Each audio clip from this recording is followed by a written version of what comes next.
ఇప్పుడు మీరు చూస్తున్నది విజయవాడలోని కనకదుర్గమ్మ టెంపుల్. అమ్మవారి కోసం ఎన్నో ఆసక్తికరమైన విషయాలుంటాయి. అందులో ఒకటి కృష్ణవేణమ్మకి సంబంధించిన ఆసక్తికరమైన విషయం ఒకటి చెప్తాను వినండి. నదులన్నీ కూడా సముద్రంలో కలుస్తాయి అన్నది మనందరికీ తెలిసిన విషయమే. అలా సముద్రం వైపు ప్రయాణిస్తున్న కృష్ణవేణి అమ్మకు ఇంద్రకీలాద్రి పర్వతం అడ్డుగా వచ్చింది.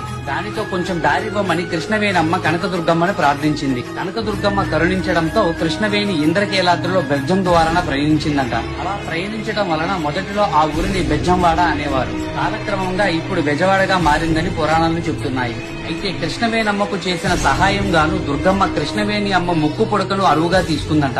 అయితే కృష్ణవేణమ్మ ఒక షరతు విధించింది. అది ఏంటి అంటే కలియుగం అంతమయ్యే సమయానికి తను కొండ మీదకి ఎగసి తన ముక్కు పుడకను తీసుకుంటానని కనకదుర్గమ్మకి షరతు విధించిందంట.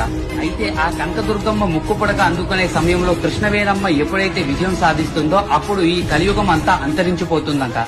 ఇప్పుడు మీరు చూస్తున్నది విజయవాడలోని